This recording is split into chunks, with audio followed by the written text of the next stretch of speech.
मित्रों, आप सभी को सावन माह के चौथे सोमवार की हार्दिक शुभकामनाएं। आज हम सावन के सोमवार व्रत की कथा का आपको अवलोकन कराने वाले हैं। जो भी मनुष्य इस कथा को पूरा ध्यान से सुनता है, भगवान भोलेनाथ और माता पार्वती उसके समस्त कष्टों को हर लेते हैं और उसे एक खुशहाल जीवन जीने का आशीर्वाद प्रदान करते हैं।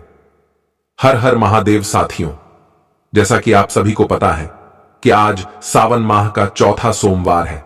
मुख्य रूप से हिंदू धर्म में सावन का महीना बहुत पवित्र माना जाता है। यह महीना भगवान भोलेनाथ का महीना होता है। इस महीने में नित्य कार्यों को करके जो भी मनुष्य अपने धर्म से चलाता है, तब भगवान भोलेनाथ उसके सभी मनोरथ सिद्ध कर देते हैं और उसे आशीर्वाद प्रदान करते हैं। मित्रों, इसलिए इसे धर्म कर्म का माह भी कहा जाता है। 12 महीनों में से सावन का महीना विशेष पहचान रखता है, क्योंकि सावन महीने का धार्मिक महत्व काफी ज्यादा है। कहते हैं कि इस महीने के दौरान व्रत, दान व पूजा पाठ करना अति उत्तम माना जाता है, क्योंकि यह साक्षात भगवान भोलेनाथ का महीना होता है। मित्रों, इस बार का सावन का महीना अपने आप में अनूठा है। हमारे पुराणों और धर्म ग्रंथों को उठाकर देखें तो भोले बाबा की पूजा के लिए सावन के महीने की महिमा का अत्यधिक महत्व है, क्योंकि इस महीने में ही माता पार्वती जी ने भगवान शिव की घोर तपस्या की थी कि भगवान भोलेनाथ ही उन्हें पति के रूप में मिले, और भगवान भोलेनाथ जी माता पार्वती जी की घोर तपस्या से प्रसन्न हो गए और भगवान भोलेनाथ जी ने माता पार्वती को दर्शन दिए थे। जब भगवान भोलेनाथ जी ने माता पार्वती को दर्शन दिए थे, तब सावन का महीना था। तब से भक्तों का विश्वास है कि भगवान भोलेनाथ जी की सावन के महीने में जो भी तपस्या और पूजा पाठ करता है, तो उससे शिव जी जल्द प्रसन्न होते हैं, और जो भी मनुष्य सावन में व्रत को करता है, भगवान भोलेनाथ उसके जीवन को सफल बनाते हैं। मित्रों, आइए अब मैं आप सभी को सावन माह की अद्भुत कथा का आप सभी को अवलोकन करवाता हूं। यह कथा एक लड़की और उसके भाई की है। मैं आप सभी को एक भाई बहन की बहुत ही दुख भरी कहानी सुनाने जा रहा हूं। इस कहानी को सुनने मात्र से भोलेनाथ की कृपा आप पर और आपके परिवार पर हमेशा बनी रहेगी। अगर आपको यह कहानी पसंद आए तो कमेंट बॉक्स में ओम नमः शिवाय जरूर लिखिए। चलिए कहानी का श्रवण करते हैं। एक समय की बात है, किसी गांव में एक ग्वाला अपने बीवी बच्चों के साथ रहता था। वह अपने इस छोटे से परिवार से बहुत खुश था। उस ग्वाले को भगवान की कृपा से एक बेटा और एक बेटी थी। वह ग्वाला था, तो इसकी वजह से उसके पास बहुत सारे गाय और बछड़े थे। वह ग्वाला गायों को चराने के लिए जंगल में जाता था और गायों का दूध, दही, घी बेचकर ही अपने परिवार का पालन पोषण किया करता था। जितना भी वह ग्वाला कमाता था, उसकी पत्नी उतने में संतुष्ट ही थी और अपने बच्चों का पालन पोषण कर रही थी। परंतु अचानक से ही एक दिन उनके ऊपर गाज गिरी और कारणवश एक दिन उस ग्वाले पत्नी बहुत बीमार पड़ गई। वह बीमारी उस ग्वाले की पत्नी पर ऐसे हावी हुई कि अचानक ही उसकी पत्नी की मृत्यु हो गई। अब ग्वाले के ऊपर ही अपने दोनों बच्चों की जिम्मेदारी आ गई। कहते हैं कि अगर पिता मर जाए तो मां अपने बच्चों को सही तरीके से पाल लेती है, लेकिन एक पिता ऐसा नहीं कर पाता है। उसी वजह से ही उस ग्वाले को भी बहुत परेशानी हो रही थी। वह गाय चराने के लिए जंगल में जाता था तो अपने बच्चों के लिए भोजन तैयार नहीं कर पाता था। बच्चे अभी छोटे थे। बेटी 12 साल की थी और बेटा 10 साल का था। कुछ समय ऐसे ही बीत गया। फिर ग्वाले ने बच्चों के पालन पोषण के लिए दूसरी शादी कर ली। ग्वाले की दूसरी पत्नी भी घर आ गई, परंतु वह कुलक्षणी थी। वह ग्वाले के बच्चों को बिल्कुल भी पसंद नहीं करती थी और वह उस ग्वाले के साथ प्यार का दिखावा करती थी, जिससे वह ग्वाला उस स्त्री के प्यार के जाल में फंस गया था। अब वह ग्वाला अपनी दूसरी पत्नी के साथ खुश रहने लगा था। अब ग्वाला अपनी दूसरी पत्नी की ही सारी बात मानता था। धीरे धीरे समय बीतता गया। बच्चे और बड़े हो जाते हैं। वह लड़का 15 साल का हो जाता है। उसकी दूसरी मां लड़के को बिल्कुल भी पसंद नहीं करती थी। एक बार वह अपने पति से कहती है कि आप क्यों गाय बछड़ों को चराने जाते हो? अब यह लड़का बड़ा हो गया है, अब से गाय बछड़े चराने यह लड़का जाएगा। अब वह लड़का जब अपनी सौतेली मां के मुंह से यह बात सुनता है, तो वह बेचारा लड़का रोज सुबह जंगल में गाय बछड़े चराने के लिए जाने लगता है और शाम को वापस आ जाता है। अब इधर वह लड़की भी बड़ी हो गई थी। वह घर का सारा काम करती है, घर का खाना बनाती है और अपने भाई को अपने हाथों से खाना खिलाती है। वह लड़की भगवान शिव की बहुत बड़ी भक्त थी। वह भगवान शिव का रोज पूजा पाठ किया करती थी। वह दोनों भाई बहन एक दूसरे को बहुत प्यार करते थे और दोनों आपस में बातें करते थे। अब वह भाई अपनी बहन से बोला कि बहन, पता नहीं हमारे पिताजी को क्या हो गया है, वह अब हम पर बिल्कुल भी ध्यान नहीं देते हैं। जब से हमारी मां की मृत्यु हुई है तब से हमारे दिन कितने कष्ट भरे दिन आ गए हैं। तब उस लड़के की बड़ी बहन अपने भाई को समझाती हुई कहती है कि तुम बिल्कुल भी चिंता मत करो, तुम्हारी बड़ी बहन है ना, तुम्हारे साथ जो कुछ भी होगा आगे देख लिया जाएगा। वैसे भी पिताजी अब सौतेली मां के प्यार के मोह में पड़ गए हैं, इसलिए उन्हें कुछ दिख नहीं रहा है। यह कहकर वह अपने भाई को सांत्वना दे रही थी। फिर भाई कहता है, दीदी, मुझे मां की बहुत याद आ रही है। अगर आज हमारी मां होती तो हमें कितने प्यार से खाना खिलाती। दोनों भाई बहन अपनी मां को याद करके रोने लगे। धीरे धीरे ऐसे ही दिन बीत रहे थे। एक दिन लड़का गाय चराने जंगल में गया हुआ था। तभी अचानक से जंगल में लड़के को एक शेर मिल गया। अब लड़का दौड़कर एक पेड़ पर चढ़ गया। उस लड़के ने शेर से कहा, शेर भाई, तुम मुझे क्यों खाना चाहते हो? तब शेर ने कहा, भाई, मैं काफी दिनों से बहुत ही भूखा हूं। मैं अपनी भूख मिटाने के लिए तुम्हें खाना चाहता हूं। अगर तुम चाहते हो कि मैं तुम्हें ना खाऊं तो तुम मुझे एक गाय या बछड़ा दे दो, जिसे खाकर मैं अपनी भूख मिटा सकूं। तब पेड़ पर चढ़े उस लड़के ने कहा, अरे भाई, मैं अपनी बहन का इकलौता सहारा हूं, उसे बस मेरी ही आश है। अगर तुम मुझे खा लोगे तो मेरी बहन की वह आखिरी आस भी टूट जाएगी और मेरी बहन तो रो रोकर मर ही जाएगी। मेरे पिता और सौतेली मां हैं जो हम दोनों पर बहुत अत्याचार करते हैं। मैं अपनी बहन की उम्मीद को टूटने नहीं दे सकता हूं। अगर फिर भी तुम्हें मुझे खाना है या फिर गाय और बछड़ा खाना है तो मैं अभी तुम्हें यह नहीं दे सकता हूं, क्योंकि इसके लिए मुझे अपने माता पिताजी से पूछना होगा। तब वह शेर कहता है, ठीक है, कल तुम अपने माता पिता से पूछ कर आना। फिर लड़का शाम को अपने घर गया और अपने पिताजी से कहने लगा कि पिताजी, आज मुझे जंगल में शेर मिला था। अभी पूरी बात हुई भी नहीं थी कि उसके पिता ने उसे डांट दिया। जैसे उसके पिता ने उसे डांटा, वह एकदम से रोने लगा। फिर वह रोते रोते अपने पिताजी से कहता है, पिताजी, मैं आपसे कुछ कहना चाहता हूं, आप मेरी बात तो सुन लीजिए। जैसे लड़के ने अपने पिता को सारी बात बताई कि जंगल में उसे कल एक शेर मिला था, वह मुझे खाएगा या गाय और बछड़े को। यह सब बात उसकी सौतेली मां भी सुन रही थी। तब उसकी सौतेली मां ने कहा कि तू ये क्या कह रहा है? गाय और बछड़ा कम नहीं होने चाहिए। पता है वह कितने कीमती है। उनके दूध से ही तो हमारा घर चलता है और तुम्हारे बिना तो हमारा कुछ नहीं बिगड़ेगा। परंतु अगर गाय या बच्चे कम हो गए तो हमारी आमदनी कम हो जाएगी। इसलिए इससे अच्छा है कि शेर तुम्हें ही खा जाए। अब वह बेचारा दुखी मन से अपनी बहन के पास चला गया। तब उसकी बहन ने उसे खाना खिलाया और पूछा कि क्या हुआ भाई, तुम इतने उदास क्यों हो? तब उस लड़के ने सारी बात बहन को बताते हुए कहा कि मेरी प्यारी बहन, आज जब मैं जंगल में बछड़ा को चराने के लिए गया हुआ था तब वहां पर एक शेर आ गया था। वह मुझे खाने को कहने लगा। मैंने जब तुमको बेसहारा बताया कि मेरी बहन मेरे बिना तो बेसहारा हो जाएगी, तब उसने कहा कि ठीक है, मैं तुम्हारे ये गाय बछड़े ही खा लेता हूं। और मैंने उसे भी खाने से मना कर दिया और पिताजी को पूछने आने को कहा कि मैं कल अपने पिताजी से पूछने आऊंगा। तब उसने मुझे जाने दिया। जब मैं घर पहुंचा तो पिताजी से यह बात जब मैं कह रहा था तभी अपनी सौतेली मां गई और गाय बकरी के बदले शेर को मुझे ही खाने को कहने लगी। इसीलिए ही मैं उदास हूं। मुझे पता है कि कल वह शेर मुझे फिर मिलेगा और मुझे खा जाएगा। बहन, अब तुम ही बताओ मैं क्या करूं? उसकी बहन उसे समझाने लगी कि तुम तो मेरी जिंदगी का आधार हो। भाई, तुम्हारे बिना तो मैं जीने के बारे में सोच भी नहीं सकती। अगर तुम्हें कुछ हो गया तो मैं भी जिंदा नहीं रहूंगी। इसलिए तुम कल जब जंगल को जाना और जब शेर वहां पर आए तो उसे एक बछड़ा खाने को दे देना। अगर गाय जिंदा रहेगी तो बछड़ा और आ जाएगा, परंतु तुम्हारे जैसा भाई मैं कहां से लाऊंगी? और हां, मैंने सुना था कि अपने पिता ने कहा था कि अगर शेर तुझे खा जाएगा तो पुत्र तो और भी हो जाएगा। ये सारी बातें मैंने सुन ली थी। अब भाई ने कहा, ठीक है बहन।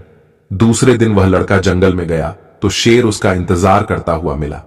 शेर ने कहा, कहो तुम अपने माता पिता से आज्ञा लेकर आए हो या मैं तुम्हें खाऊं? तब लड़के ने सारी बात शेर को बताई और कहा, मेरी बहन ने कहा है कि तुम एक बछड़े को खा लो। फिर शेर एक बछड़े को लेकर अपने गुफा की तरफ चला गया और लड़का खुशी खुशी अपनी गाय चराने लगा और शाम को अपने घर आ गया। उसके माता पिता गाय और बछड़े की गिनती करने लगे तो एक बछड़ा कम था। वह समझ गए कि वह बछड़ा लड़का शेर को दे आया है। इस बात पर वह दोनों बहुत गुस्सा हो गए और उसे मारने लगे। उसके पिता ने उसे डंडे से इतना मारा कि वह बेहोश होकर जमीन पर गिर पड़ा। उसकी बहन यह सब देख रही थी और उसको बहुत गुस्सा भी आ रहा था कि मेरे भाई को बिना किसी दोष के मारा पीटा जा रहा है, लेकिन वह कर भी क्या सकती थी। जब उसके माता पिता चले गए तब बहन अपने भाई को उठाकर कमरे में ले गई और उस पर पानी के छींटे मारने लगी। जब वह होश में आ गया तो उसे पानी पिलाया, खाना खिलाया और दोनों भाई बहन बहुत देर तक रोते रहे। फिर बहन ने कहा, भाई अब तुम्हारा यहां रहना खतरे से खाली नहीं है। मेरे पास मां की एक निशानी यह अंगूठी है, तुम यह अंगूठी पहन लो और यह घर छोड़कर चले जाओ। अगर तुम जीवित रहोगे तो मुझे उम्मीद रहेगी और हम कभी ना कभी जरूर मिल जाएंगे। कम से कम हम अलग होकर भी साथ तो रहेंगे। अब भाई की समझ में बहन की सारी बात आ गई थी। उसने कहा, बहन तुम ठीक कह रही हो, लेकिन मैं तुम्हें यहां अकेले छोड़कर कैसे चला जाऊं? हमारी सौतेली मां तुम पर भी तो अत्याचार करती है, तुमसे सब काम करवाती है, मारती पीटती भी है। तब बहन ने कहा, भाई अगर तुम ठीक रहोगे तो मैं सब सहन कर लूंगी, लेकिन तुम यहां से चले जाओ। भाई अपनी बहन की बात मान लेता है। अब बहन एक धागा उठाती है, उसको अपने भाई की कलाई पर बांध देती है। अब वह बहन अपने भाई से कहती है, भाई यह मेरी निशानी है, जब भी हम मिलेंगे तो यह देखकर एक दूसरे को पहचान लेंगे, तुम यह धागा टूटने मत देना। अब भाई ने कहा, ठीक है। जब दोनों भाई बहन बातें कर रहे थे तो उनकी सौतेली मां उन सब की यह सब बातें सुन रही थी। तब वह मन में सोचने लगी, अच्छा यह बात है, अब मैं मजा छकाकर ही रहूंगी। जब वह लड़का और लड़की सो गए तो सौतेली मां ने अपने पति से कहा कि मुझे तो इस लड़के का मांस खाना है। पति ने कहा, ठीक है, अगर तुम्हारी ज्यादा इच्छा हो रही है तो मैं अभी इसका मांस लेकर आता हूं। उसका बाप स्त्री के मोह में था, इसी वजह से वह निर्दयी बाप इतना निर्दय, इतना कठोर हृदय का हो गया कि उसने अपने बेटे को उठाया और बाहर ले गया। उसके बाद कुल्हाड़ी से उसके छोटे छोटे टुकड़े कर दिए। फिर टुकड़े लेकर अपनी पत्नी के पास आया और बोला, यह लो खा लो। तब उसकी पत्नी ने उन टुकड़ों की सब्जी बनाई और चावल बनाया। फिर उसने एक थाली अपने लिए और एक पति के लिए लगाई। तभी उसके मन में विचार आया कि अरे उस बहन को कैसे भूल सकती हूं, आखिर भाई बहन का बहुत गहरा प्यार था ना। अब इस प्यार में इसे इसके भाई का मांस तो जरूर खिलाना चाहिए। सौतेली मां ने बहन को बुलाया और एक थाली उसके लिए भी लगाई और कहा, खाओ। तब बहन सोचने लगी कि इतने प्यार से तो मां ने कभी मुझे खाना नहीं दिया, जरूर कोई बात है।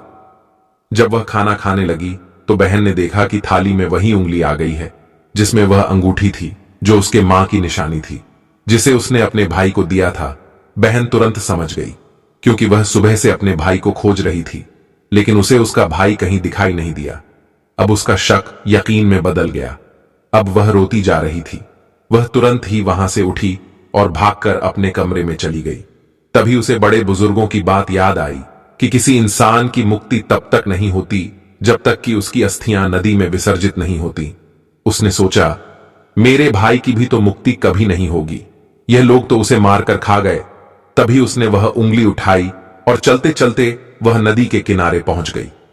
वह बहन उंगली को अपने हाथों में लेकर जोर जोर से रोने लगी और भगवान शिव को याद कर रही थी कि हे भगवान, आपके होते हुए ऐसा कैसे हो सकता है?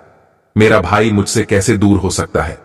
मेरे साथ ऐसा नहीं होना चाहिए था, क्योंकि वह लड़की बहुत धार्मिक थी।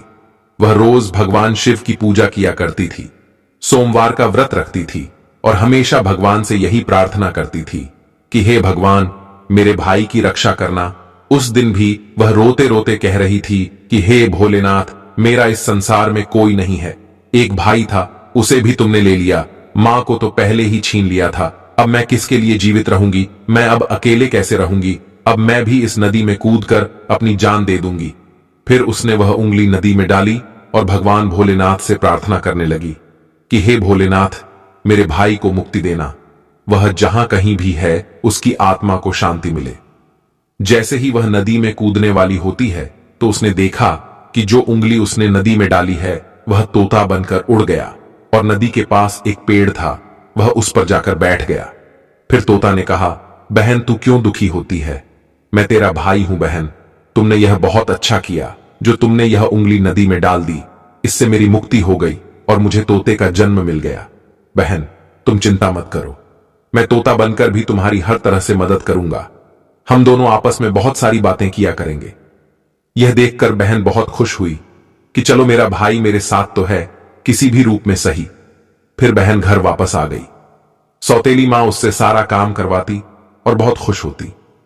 वह मन ही मन सोचती कि चलो अब इसका कोई भाई नहीं है, इसके भाई से तो पीछा छूटा।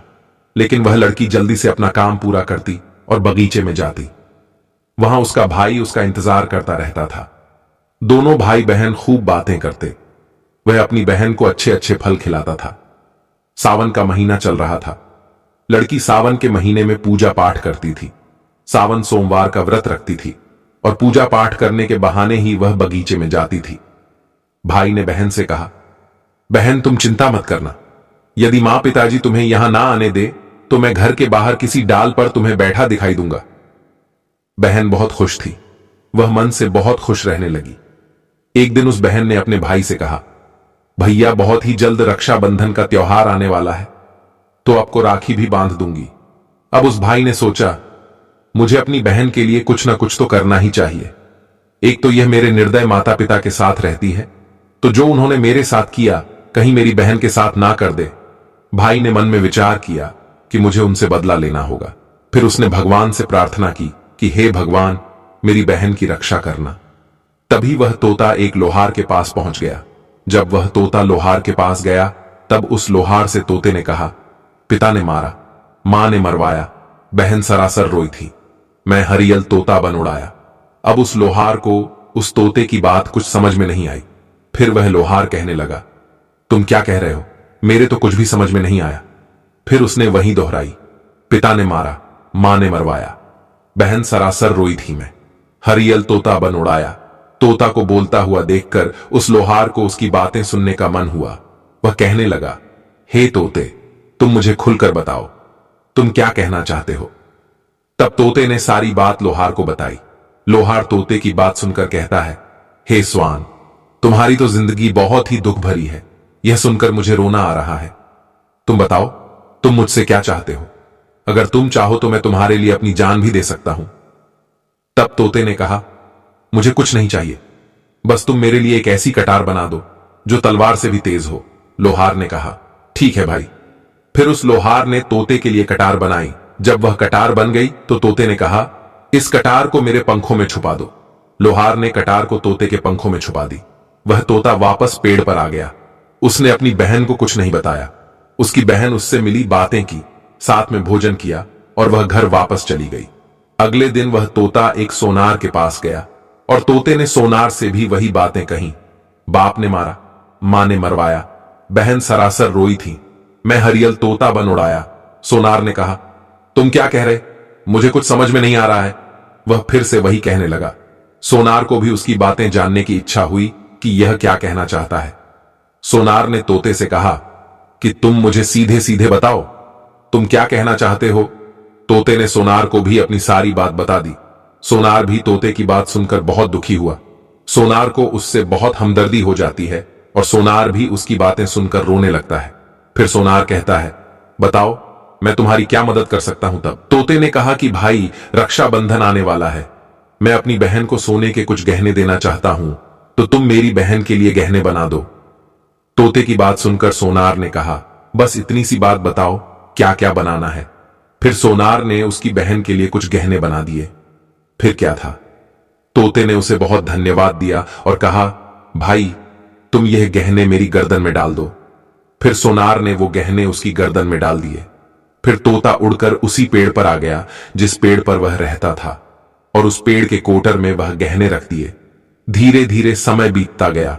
फिर रक्षाबंधन का त्योहार भी आ गया। उसकी बहन उसको राखी बांधने आई। दोनों भाई बहन बहुत खुश हुए। तोते ने सारे गहने अपनी बहन को दे दिए। गहने पाकर बहन बहुत खुश हुई। फिर उसने पूछा कि भाई तुम्हारे पास यह गहने कहां से आए? तब तोते ने कहा, मेरा एक सोनार दोस्त है, उसने मुझे बनाकर दिए हैं। फिर बहन खुशी खुशी घर चली गई। जब सौतेली मां ने उसे गहने पहने हुए देखा तब वह जल भुन गई और उसे मारते हुए बोली, ये गहने तू कहां से चोरी करके लाई है? तब उसने कहा, मां, मैंने यह गहने कहीं से चुराए नहीं है, ये तो मेरे भाई ने मुझे दिए हैं। जो एक तोता है वह सौतेली मां को पूरी बात नहीं बताती है कि उसका भाई ही तोता बन गया है। उसने कहा, एक तोता है, वह मुझसे बातें करता है और मैंने उसे अपना भाई बना लिया है, उसी ने मुझे यह गहने दिए हैं। तब सौतेली मां सोचने लगती है कि ऐसा कौन सा तोता है जो इसका भाई बन गया है। जैसे तैसे तो एक भाई से मैंने पीछा छुड़ाया है, अब यह दूसरा भाई कहां से आ गया? फिर दूसरे दिन उसकी मां उस तोते को ढूंढने जंगल में जाती है। तभी उसे वही तोता दिखाई पड़ता है। वह तोते को पकड़ने की कोशिश करती है, लेकिन तोता उसके हाथ में नहीं आता है। जब वह सौतेली मां थक हार कर वहां बैठ जाती है, तब कुछ देर बाद फिर तोते को पकड़ने की कोशिश करने लगती है, लेकिन तोता उसकी पकड़ में नहीं आता है। वह सोचती है कि कैसे भी करके मैं इसे पकड़ लूं और मार दूं। इसे ज्यादा भाई बनने का शौक है। वह सुबह से शाम तक तोते को पकड़ने की कोशिश करती रही, लेकिन वह उस तोते को नहीं पकड़ पाती है। फिर वह थक हार कर घर आती है तो उसका सारा गुस्सा उस लड़की पर निकलता है। वह उसके सारे गहने भी छीन लेती है। अगले दिन वह बहन अपने भाई उस तोते से मिलने जाती है तो तोता कहता है, बहन, जो गहने मैंने तुम्हें दिए थे वह कहां है? तब बहन कहती है, भैया, वह गहने तो मां ने छीन लिया है और मुझे बहुत मारा पीटा भी। अपनी बहन की यह बात सुनकर उस तोते को बहुत गुस्सा आता है और वह कहता है, बस अब इनके पाप का घड़ा भर चुका है, अब इनको सजा मिलनी ही चाहिए। फिर वह तोता उस घर के बाहर एक पेड़ की डाल पर बैठ जाता है और इंतजार करता है कि उसके माता पिता कब बाहर निकले। वह लड़की बाहर कुछ काम कर रही थी तो उसकी मां किसी बात पर उसे डांट रही थी और उसे मार भी रही थी। तभी उसका पिता भी बाहर आ जाता है और लड़की को मारने लगता है। यह सब वह तोता पेड़ पर बैठकर देख रहा था। उससे यह सब देखा नहीं गया और वह अपने सौतेली मां और बाप पर झपट पड़ा। उसके पंखों में जो कटार थी उसने उन दोनों की आंखों में घुसा दी। अब वह दोनों अंधे हो गए और तड़पने लगे। फिर उसने अपनी चोंच से कटार उठा ली और उन पर वार कर दिया। फिर दोनों जमीन पर गिर पड़े। अब उस तोते ने कहा, तुम दोनों ने बहुत पाप किया है, मैं तुम दोनों को नहीं छोड़ सकता। तब वह दोनों कहते हैं कि तुम्हारा हमसे कौन सा बैर है, हमने तुम्हारा क्या बिगाड़ा है? तब तोते ने कहा, तुमने तो मुझे मारकर खा लिया और पूछ रही हो कि तुम्हारा मुझसे क्या बैर है। फिर वह दोनों तड़प तड़प कर मर जाते हैं। तब तोता अपनी बहन से कहता है कि चलो बहन, अब हम यहां नहीं रहेंगे। अगर यहां रहेंगे तो हमें अपने दुख याद आएंगे, हम उनको कभी भूल नहीं पाएंगे और दुखी रहेंगे। तो उसकी बहन कहती है, हां भैया, अब हम यहां नहीं रहेंगे, अब हम किसी ऐसी जगह रहेंगे जहां कोई हम दोनों को अलग ना कर सके। फिर वह वहां से चले जाते हैं। चलते चलते एक मंदिर में पहुंच जाते हैं जो शिव जी का होता है। तोता कहता है, बहन, इससे अच्छी जगह हमें कोई और नहीं मिल सकती। अब दोनों भाई बहन उस मंदिर में रहने लगते हैं। बहन तो पहले से ही शिव जी का पूजा पाठ करती थी, सोमवार का व्रत रखती थी। अब तोता भी पूजा पाठ करता है। पास में ही एक सरोवर था, उससे अपने पंख गीले करके लाता है और शिवलिंग पर जल चढ़ाता है। लड़की भी भगवान शिव और मां पार्वती की पूजा करती है। ऐसे ही दिन बीत रहे थे। उसकी सच्ची भक्ति को देख एक दिन मां पार्वती ने भगवान शिव से कहा, हे स्वामी, देखिए कितने दुखिया बहन भाई हैं, इनको देखकर मुझे रोना आ रहा है। यह कितने तन मन से आपकी सेवा करते हैं, आपको इनका दुख दूर करना चाहिए। देवी पार्वती की बात को सुनकर भगवान शिव कहते हैं, हे देवी पार्वती, यह तो संसार सागर है, हम किस किस का दुख दूर करेंगे। लेकिन पार्वती मां हट करने लगी और कहने लगी, नहीं स्वामी, आपको इन दोनों का दुख दूर करना ही होगा। तब भगवान शिव देवी पार्वती के हट के आगे मान जाते हैं। जब वह दोनों भाई बहन भगवान शिव की पूजा कर रहे होते हैं, उसी समय भगवान शिव और मां पार्वती प्रकट होते हैं और उनसे मनचाहा वरदान मांगने को कहते हैं। तो लड़की ने कहा, हे भगवान, मुझे कुछ नहीं चाहिए, मैं तो बस इतना चाहती हूं कि मेरा भाई पहले वाले रूप में आ जाए और हम भाई बहन को कोई अलग ना कर सके। उसकी यह बात सुनकर भगवान शिव और मां पार्वती बहुत खुश होते हैं और उन्हें वरदान देते हैं कि उसका भाई पहले जैसा हो जाए। इतना कहकर वह अंतर्ध्यान हो जाते हैं।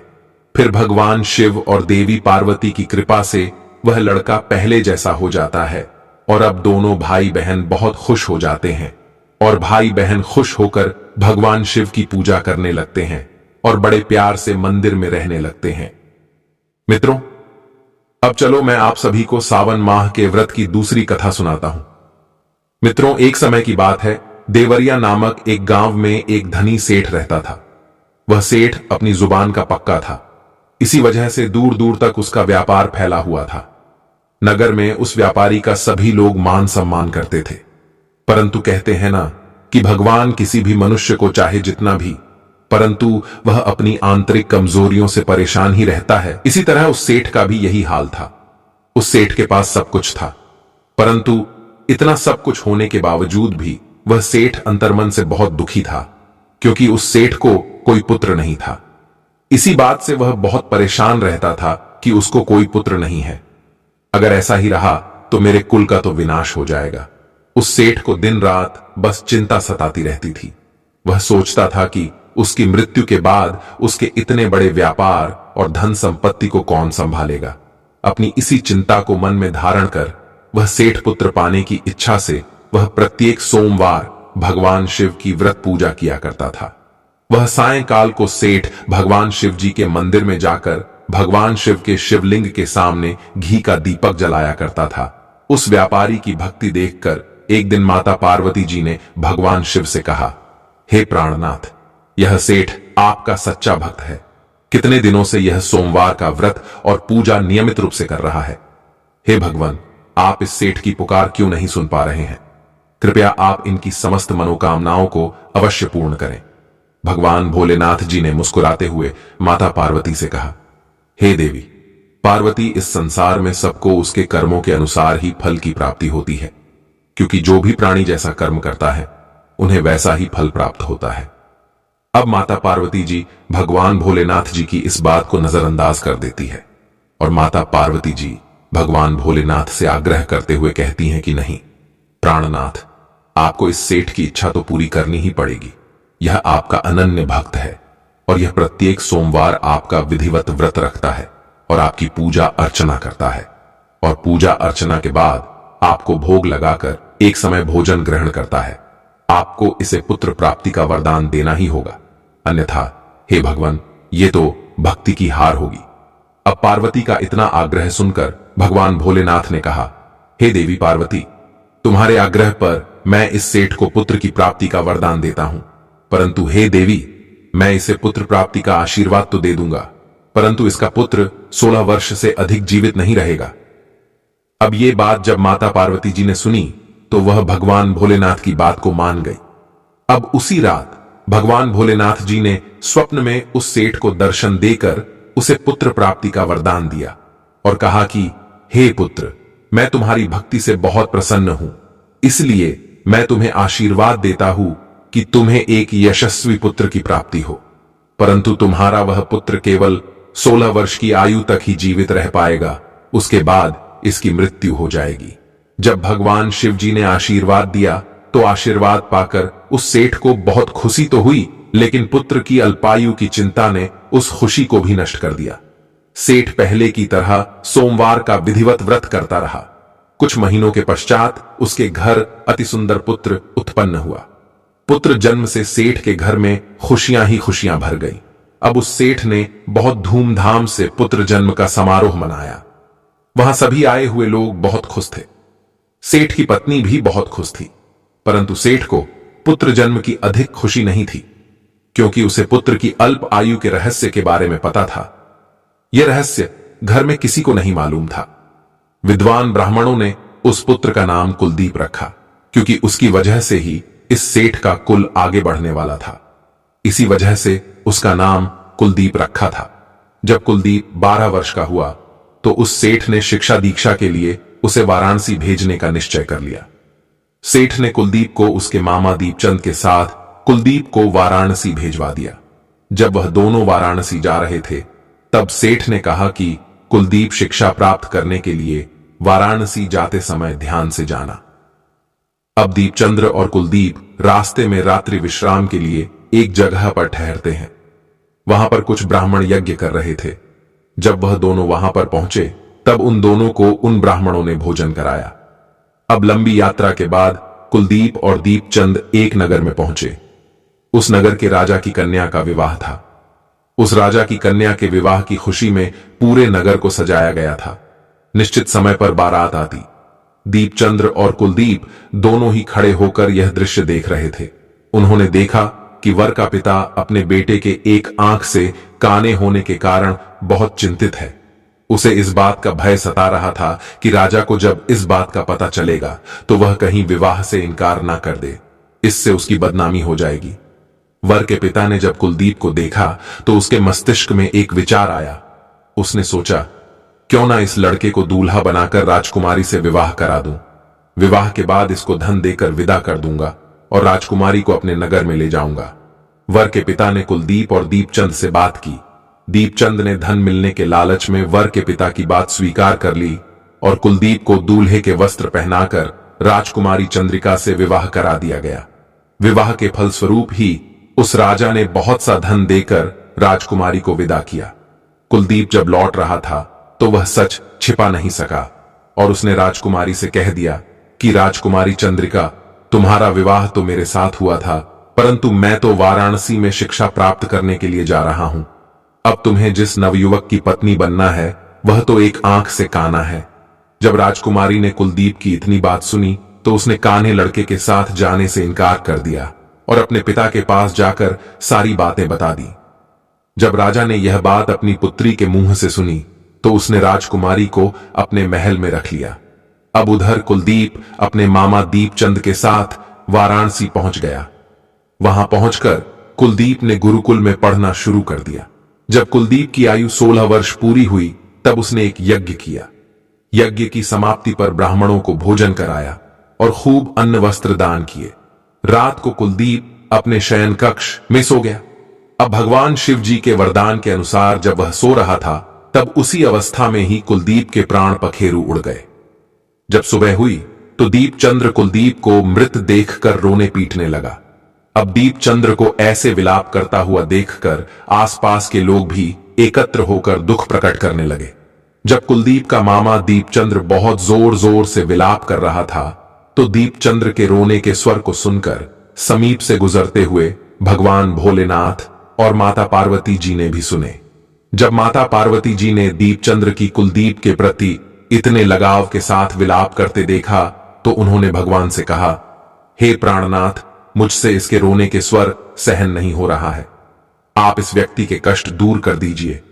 अब भगवान भोलेनाथ ने माता पार्वती जी के साथ अदृश्य रूप में उसके समीप जाकर जब कुलदीप को देखा तब वह माता पार्वती से बोले कि हे देवी, यह तो उसी सेठ का पुत्र है जिसे मैंने 16 वर्ष की आयु का वरदान दिया था। इसकी आयु तो पूरी हो गई है।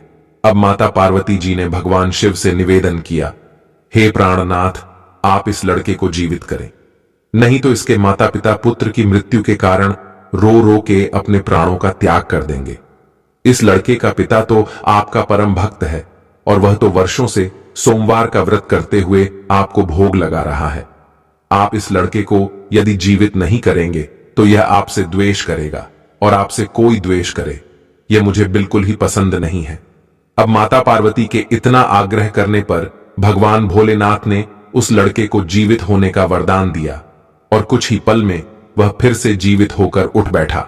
अब शिक्षा समाप्त करके कुलदीप अपने मामा दीपचंद्र के साथ अपने नगर की ओर चल देता है। दोनों चलते हुए उसी नगर में पहुंचे जहां कुलदीप का विवाह हुआ था। उस नगर में भी कुलदीप ने यज्ञ का आयोजन किया।